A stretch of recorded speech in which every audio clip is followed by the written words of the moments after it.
Hello, and welcome back to another episode of the Sumner County Sports Show. I am your host, Blaine Keller, sports editor of the Hendersonville Standard, Gallatin News, and Portland Sun. Here in Middle Tennessee, it is a chilly week, but we are marching towards May. We are nearing the beginning of the end of the high school spring sports season, and boy, if there wasn't a faster spring, it's felt like it's all been a blur. Maybe that's just moving into this new role here, working with all the great coaches and athletes here in Sumner County. But it's been an incredible season so far. It's going to be a great last month to catch up on, and there's going to be some really exciting games down the stretch. There was a really exciting game yesterday, and that is the topic of our conversation, our interview to start today's Sumner County Sports Show, bringing on Station Camp softball coach Ken Crook to talk a little bit about last night's game against Gallatin and the state of District 10 4A softball as a whole. Coach Crook, how are you? Good. Thanks for having me on. I appreciate it.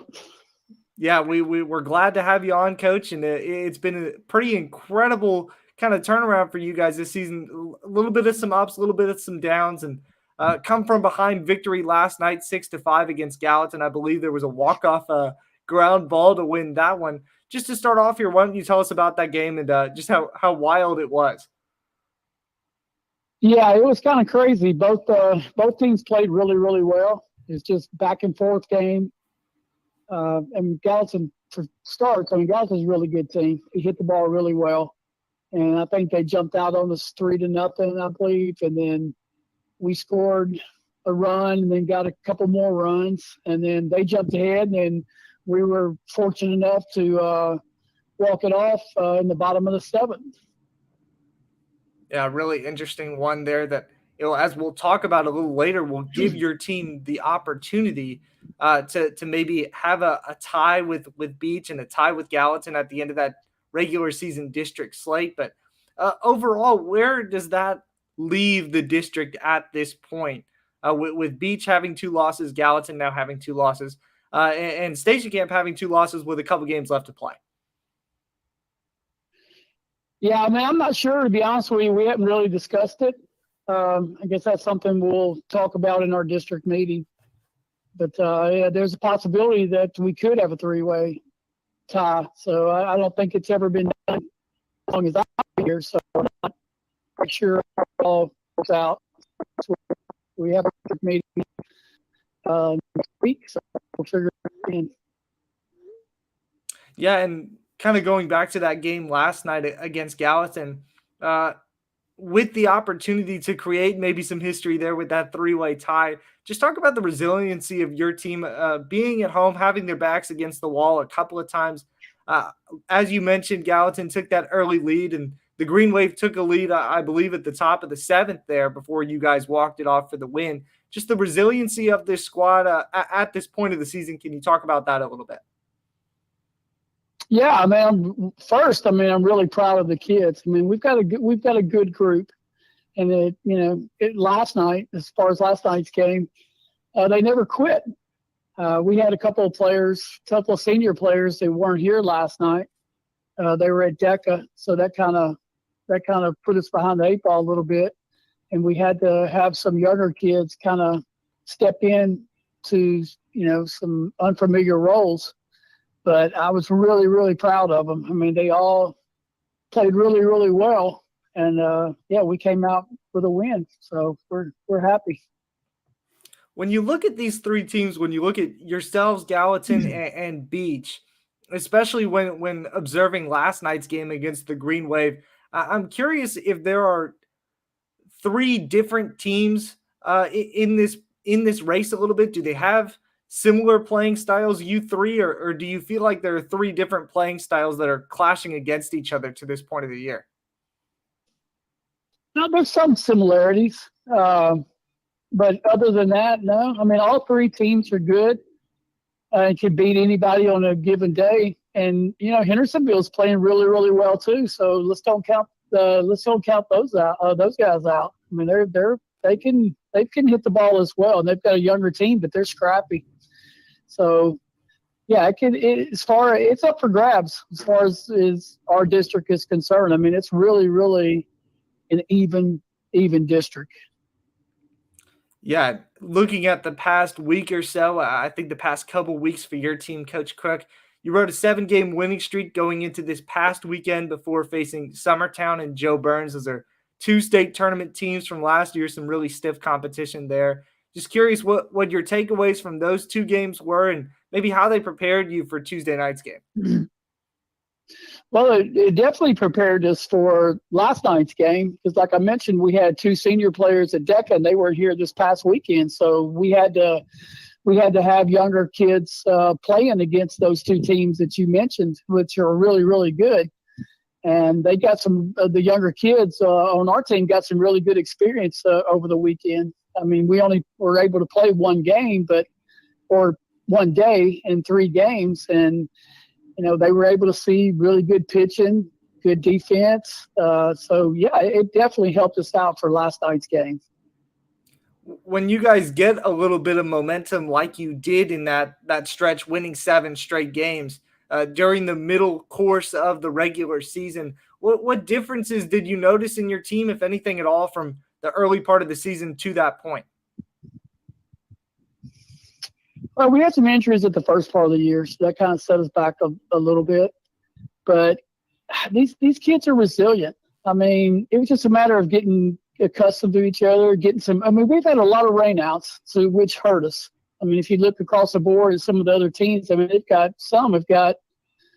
I don't know, maybe 10 or 11 games. We played Mount Juliet the other night, and he said they haven't got rained out all year, and we've been rained out 2 or 3 tournaments I know where we were only get one day in. So, we had a lot of games under our belt to get used to each other. So finally we're getting some under our belt, and it's helping us out. Us going to the Pigeon Forge tournament, playing 6 games in 3 days, I mean, that really helped out. And it did last year as well. We weren't playing particularly well before we went last year. And then after we came back, we got on a hot streak. So just getting more games in really, really helps, especially hitting because of the timing situation. As you mentioned it there, that Pigeon Forge tournament sounds like it was maybe a turning point for you guys, just clicking and gelling as a team. Did you notice that over that weekend slate that you guys had a couple weeks ago? Oh, yeah, 100%. I mean, it was a really good bonding experience. We did some things together as a team. We were constantly there. I mean, we played 2 JV games a day and 2 varsity games a day. Excuse me. So we were, it was an all-day thing that we were all together.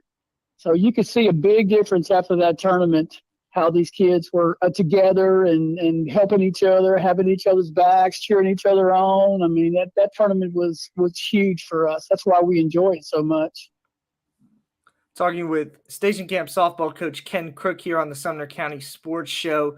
Coach, wanted to look into your roster a little bit and talk about some of the experienced players that you have on this year's team. Mackenzie Woodall, your catcher, going to Chattanooga State. Really dynamic player. I think she does a good job leading from behind the plate there, whether it's with pitchers or just as a hitter. Coaching her over the last couple of years, what's that been like? Oh, it's been a complete pleasure. I mean, she's just a great kid, kind of a coach on the field. After starting actually the Pigeon Forge tournament, I mean, she's experienced, and I actually let her start calling pitches, and she's done a really, really good job. I've never done that before. At that point, we just needed a change, and things weren't going our way. And we needed to change. So I got with her and KK, our pitcher, and I said, hey, you guys want to start calling pitches? I'm fine with it. I'm a team player. And like I said, at that point, we needed to change.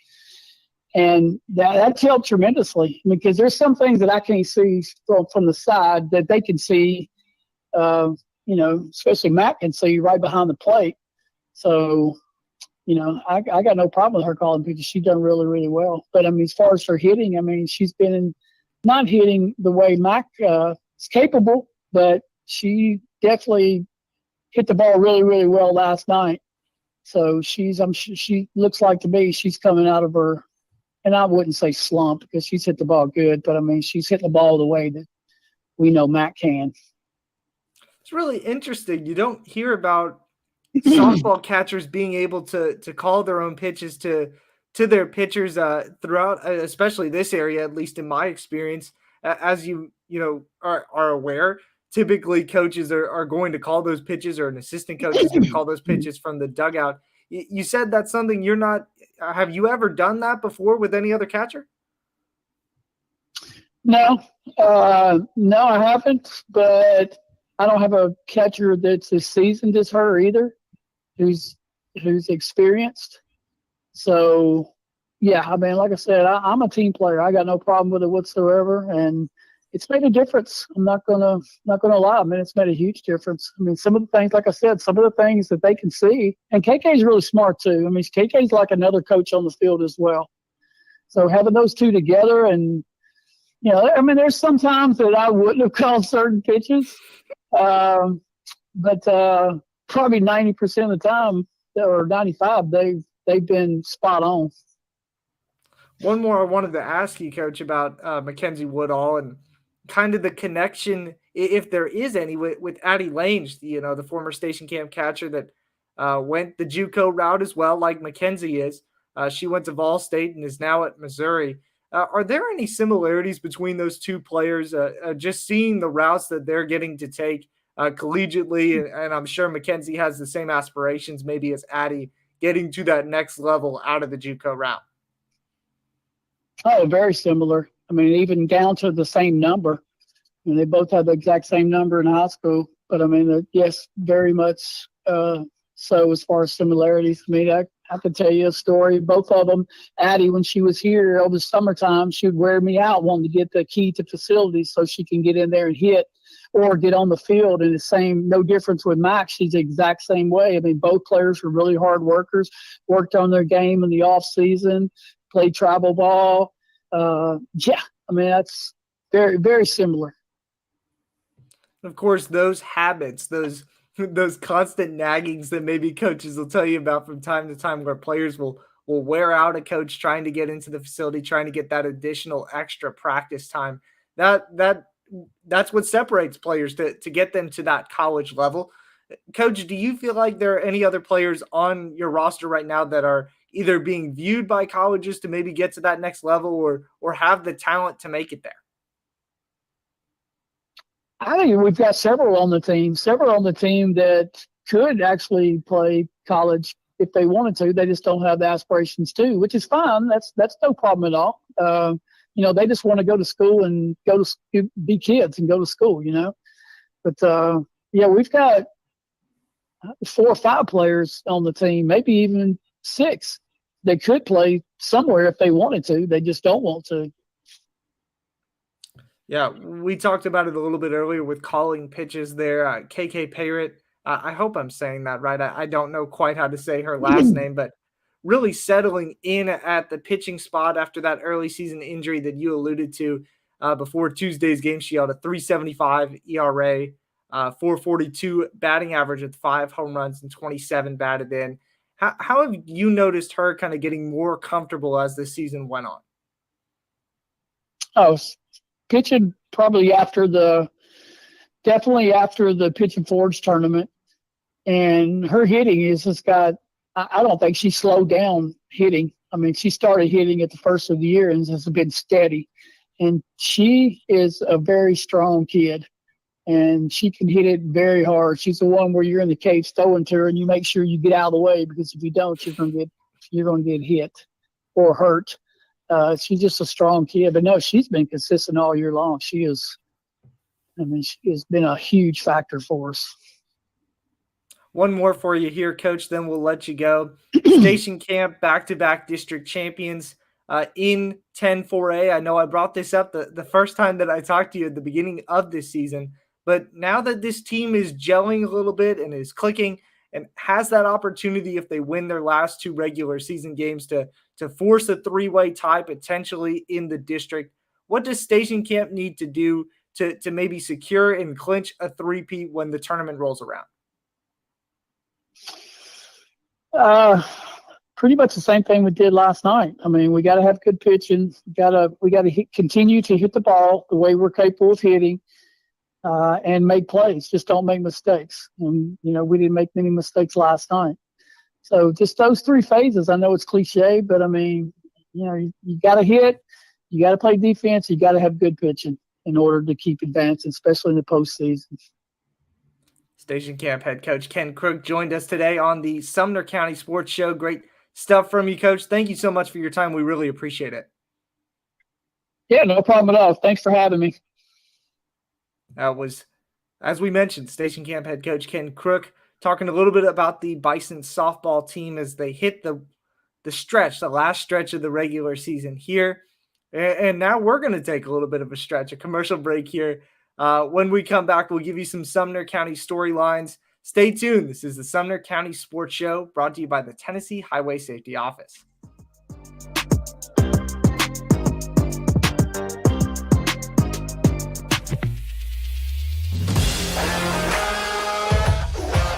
Hockey in Music City just hits different. It's one big honky-tonk party. It's the sea of gold in the crowd, the goals, the saves, the celebrations. It's an experience like no other. Experience Predators hockey all season long. Visit NashvillePredators.com/season tickets and join the Loyal Legion today. That's NashvillePredators.com/tickets, and we'll see you at Bridgestone Arena. There is nothing better than drinking an ice-cold beverage while taking in a Nashville Sounds baseball game. Hi, I'm Stephanie Miller with Mornings on Main Street. The Nashville Sounds and Main Street Media Television have teamed up to promote Sunday Family Fun Day here at First Horizon Park, each Sunday home game. Just go to your favorite Main Street Media website and click on Sounds Main Street Media Day banner to register to win free tickets. And then we'll see you here at the ballpark. You've been putting back a few, and a few becomes a few too many. For a moment, you think about calling for a ride. Nah, you live nearby. What's the worst that can happen? You get pulled over, your insurance goes up, you lose your license, you total your car, you kill someone. It was just a few drinks. I'm good. I thought it was good. After every game, we always have a few. It's no big deal. It was no big deal. Hey, I can hold my liquor. I thought I could hold my liquor.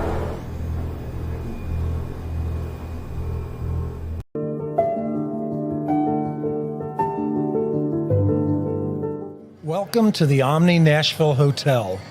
Urban elegance with a vintage touch. Our 800-room hotel opened up in the fall of 2013 with 746 guest rooms and 54 suites.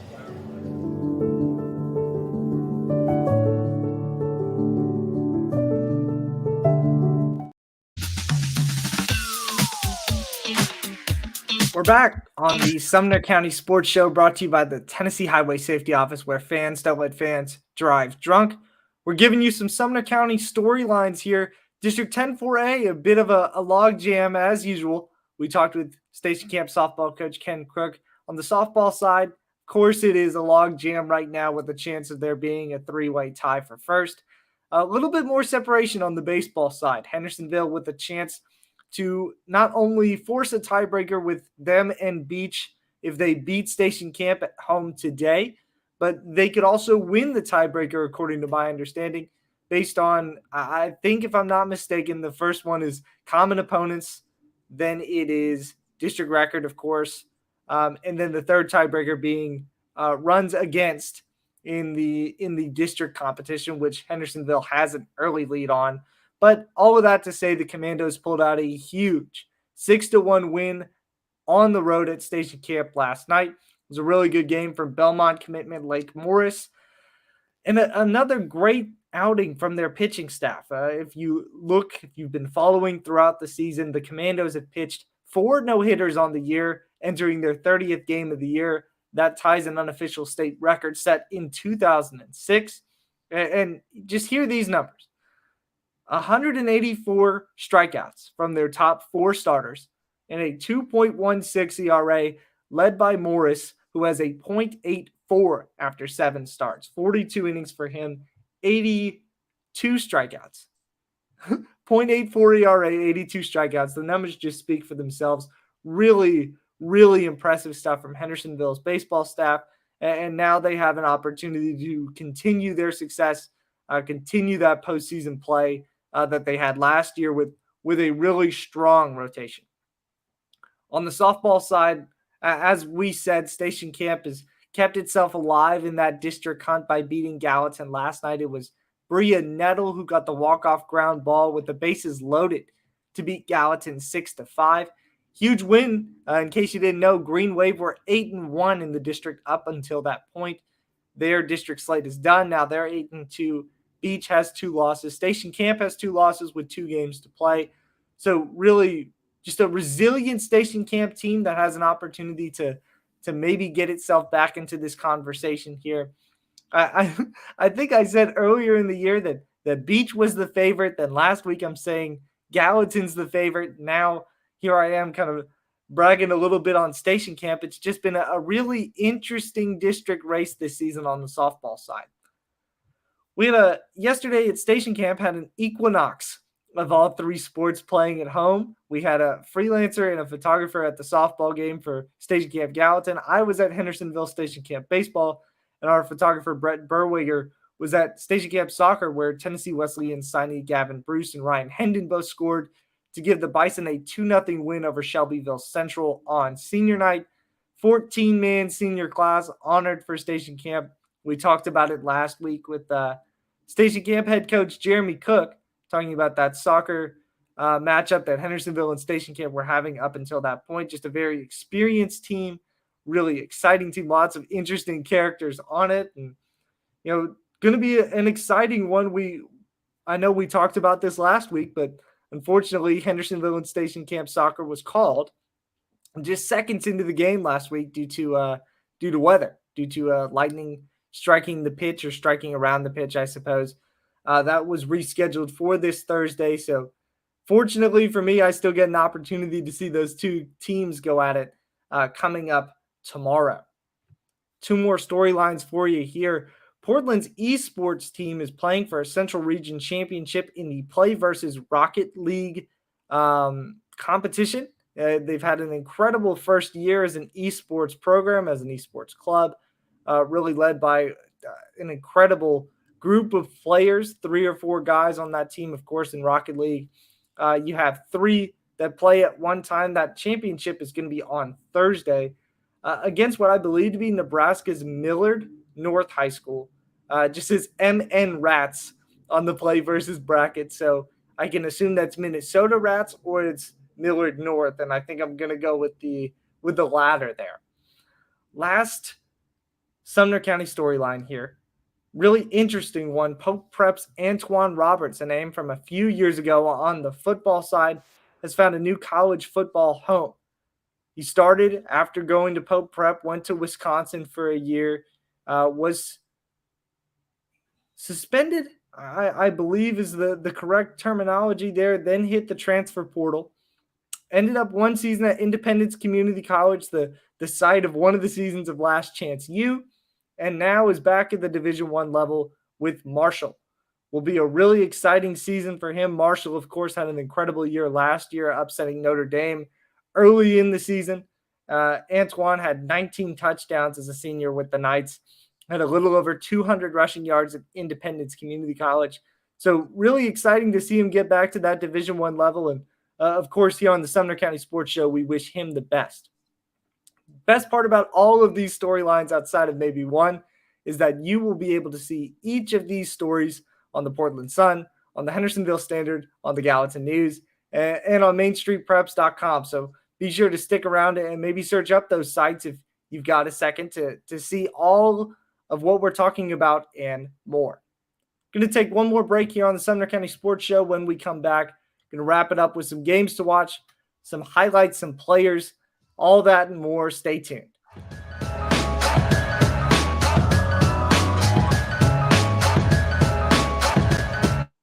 Walmart Supply Chain is hiring in Lebanon. Earn up to $22.25 an hour when you join our new fulfillment center. Enjoy competitive pay and premium perks, including 100% paid college tuition. 401k match. Flexible schedules, a free Walmart Plus membership that includes discounts, and free Paramount Plus, paid time off, and so much more. Fulfilling work starts right here. Text JOIN to 240-240. That's JOIN 240-240 to apply now.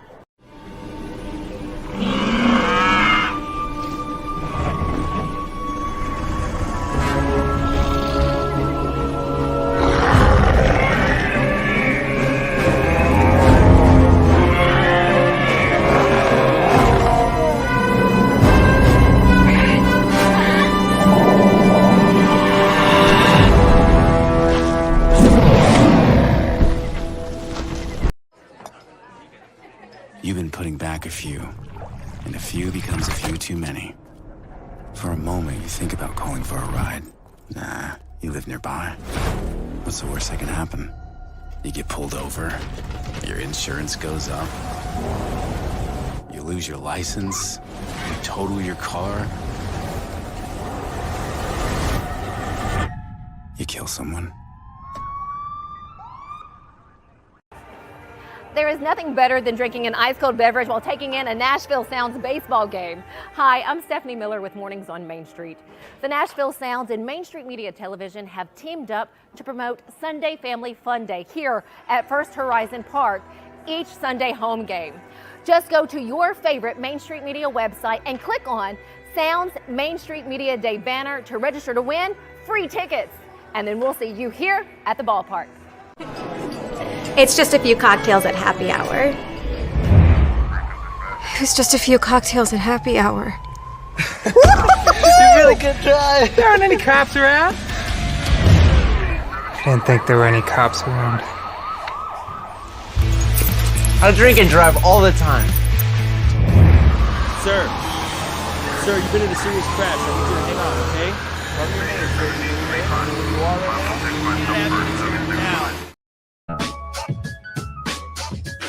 Closing thoughts here on the Sumner County Sports Show. A couple of great names and great games to watch out for. Hendersonville and Station Camp Soccer, as I mentioned. Station Camp is going to be red hot going into this one. They've scored a lot of goals in recent memory. In the past, one back in the double-digit column, 4 wins. Hendersonville a bit on the opposite side. They've played some really tough competition over the past 2 weeks. They sit at 5-7-2 after last night's 2-0 loss to nationally ranked Brentwood, which I think at the end of the day, playing the Bruins that close is definitely a win in of itself, although I'm sure the Commandos are in no mood for moral victories. This will be a great game, a great almost district deciding match here in 9 AAA. Hendersonville, as I said, scoreless in their last 4.